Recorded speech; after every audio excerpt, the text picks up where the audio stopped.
Ephesians 5:31 through 33, Paul writes, "A man leaves his father and mother and is joined to his wife, and the two you are united into one. This is the great mystery, but is an illustration of the way Christ and the church are one. So again, I say to each man must love his wife as he loves himself, and the wife must respect her husband." In this letter to the Ephesians, Paul reveals a secret, and that secret is the purpose of marriage. When a man and a woman come together in love and matrimony, they unite into one flesh, and this is meant to portray the gospel. Just like marriage, the gospel is about a relationship. In marriage, the relationship is between a man and a woman. The gospel is about a relationship with God and humanity. And we first see this example of this relationship in the Garden of Eden, when God made Adam and Eve. Adam and Eve dwelled with God in perfect intimacy. God loved them and wanted their love in return and wanted what was best for them.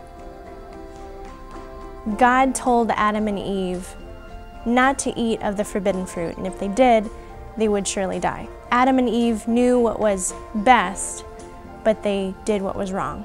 They disobeyed God, and since then, all of humanity has rejected God.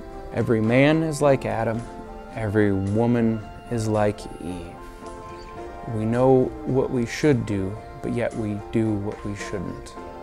And that in Romans it talks about how the law is written upon our hearts, and that we have a conscience. We know what we should do, but yet we do what we shouldn't. In Isaiah 53:6, it reads, "All of us like sheep have strayed away. We have left God's path to follow our own. Yet the Lord laid on him the sins of us all." God has invited us to spend eternity with him in heaven. But because of my sin, I can't even enter heaven. Sin is the divorce from everything good. Because of our sin, we are separated from God. Romans 3:23 says, "For all have sinned and fall short of the glory of God." In my sin, the only thing that awaits for me is hell.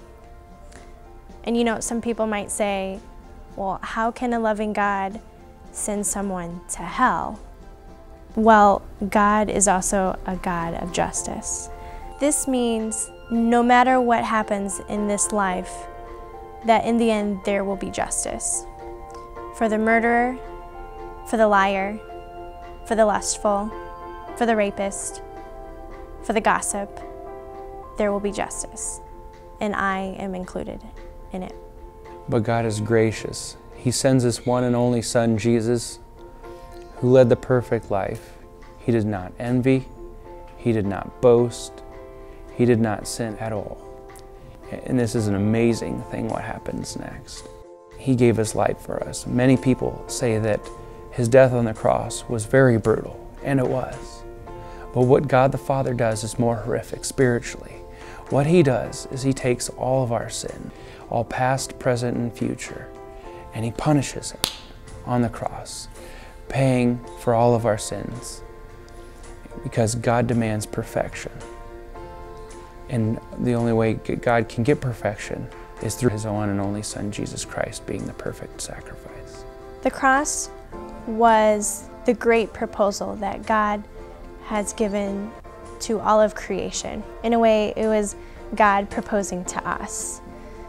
God gave himself fully to us, and in return, we give ourselves fully to God. In Romans 10, verses 9, it says, "If you confess with your mouth that Jesus is Lord and believe in your heart that God raised him from the dead, you will be saved." We can't save ourselves, but our only hope in salvation is in Jesus. Jesus was the perfect payment. When we accept the proposal that Christ gives to us, we come into a relationship with him. And when we are in that relationship with him, we then become blameless before God.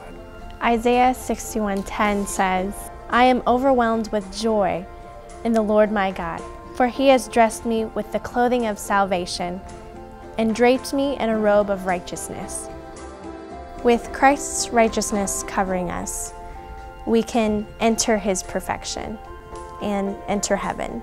In Isaiah 62:5, it reads, "Your children will commit themselves to you, O Jerusalem, just as a young man commits himself to his bride. Then God will rejoice over you, as a bridegroom rejoices over his bride." Do you know this God? Have you accepted his proposal? This is a very important question. Please pause and consider these truths. Revelation 22:17.